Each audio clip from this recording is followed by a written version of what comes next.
9,90,000 பேர் போன முறை நீட் தேர்வில் பாஸ் ஆகிட்டாங்க.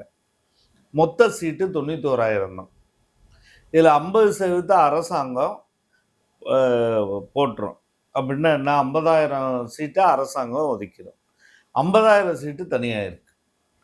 சரிங்களா? இப்போ இந்த 50,000 சீட்டில் அரசாங்கம் போடுறதுல அந்த சீட்டு மட்டும்தான் நீட் தேர்வில் முதல் ரேங்க்கு, 2வது ரேங்க்குன்னு இப்படி வரிசைப்படி போடக்கூடிய இது 50,000 பேருக்கு. இந்த தனியார்ட்ட விடுறாங்கல்ல இன்னொரு 50,000, அது முழுக்க முழுக்க பாஸ் ஆனால் போதும், இந்த வரிசை அதில் விட்டு போயிடுது. சரிங்களா? இப்போ நம்ம இப்போ இதில் கேள்வி என்னன்னா, ஏழை மாணவர்கள் இப்போ தான் நிறைய பேர் உள்ளே வர்றாங்கன்றது அடிப்படையிலேயே பொய் என்பதற்கு இது ஒரு சான்று. ஏன்னா நீட்டு என்பது ஏற்கனவே நீட் தேர்வில் நிறைய பணம் கட்டி படிக்கிற பசங்க தான் டாப்ஸில் ஸ்கோர் பண்ணுவாங்க.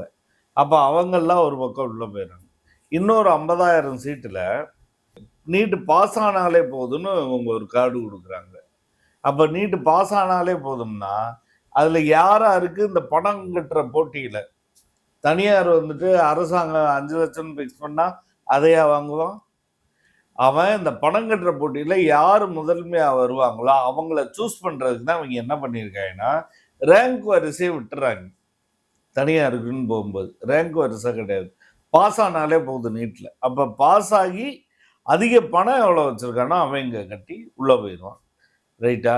அப்போ 2 வகையில் வடிகட்டப்படுறாங்க. ஒன்று, நீட் தேர்வில் கோச்சிங் போய் அதுக்கு செலவு பண்ண முடிஞ்சு ஆன்லைன் கோர்ஸு அது இது எல்லாத்துக்கும் வசதி இருந்து பாஸ் ஆகிறவங்க.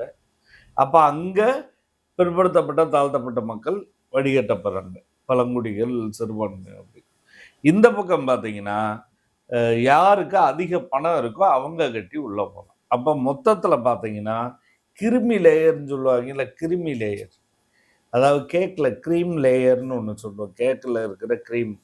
அந்த மாதிரி சமூகத்தில் யாரெல்லாம் பணக்காரர்களாக இருக்கிறார்களோ அவர்களுக்கு நீட்டு வாய்ப்பளிக்கிற ஒரு விஷயமா இருக்கு.